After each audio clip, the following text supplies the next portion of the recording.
ગાવો વિશ્વમાતરમ, જય ગૌ માતા.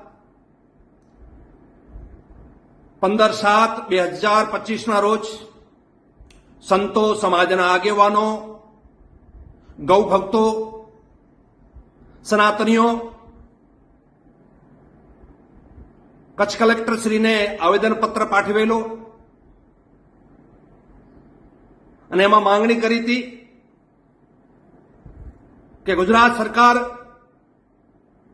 ગુજરાતની અંદર ગૌ માતાને રાજ્ય માતાનો દરજ્જો આપે, પણ એમાં કાંઈ સરકાર વિચાર્યો નથી.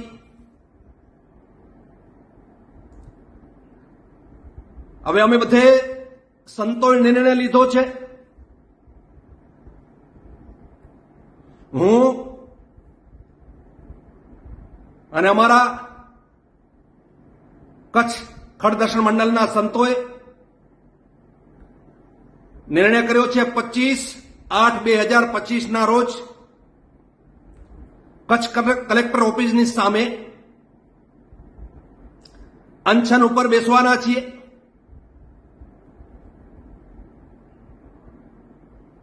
આ ધર્મયુદ્ધ છે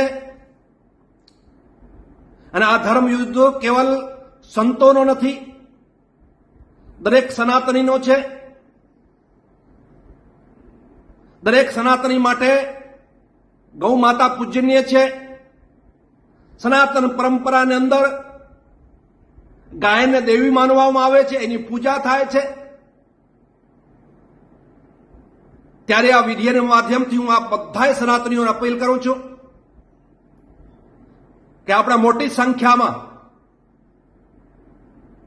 કચ્છ કલેક્ટર ઓફિસની સામે બેસીએ અને આપણી માંગણી છે કે ગુજરાતની અંદર ગાય માતાને રાજ્ય માતાનો દરજ્જો આપે અને જ્યાં સુધી ગૌ માતાને રાજ્ય માતાનો દરજ્જો નહીં આપવામાં આવે ત્યાં સુધી ઉઠીશું નહીં. એટલે બધા સનાતનીઓ હું અપીલ કરું છું કે આ ધર્મ યુદ્ધની અંદર આપણે સૌને યુદ્ધ લડવું પડશે અને સૌ સાથે મળીને આપણે યુદ્ધ લડીશું. ત્યારે હું ચોક્કસ કહું છું કે આપણો બધાનો વિજય થશે અને ગૌ માતાને રાજ્ય માતાનો દરજ્જો મળશે. તો 25/8/2025 રોજ સવારે 11 વાગે કચ્છ કલેક્ટરની ઓફિસની સામે આપણે સૌ અનશન ઉપર બેસીશું. જય ગૌ માતા.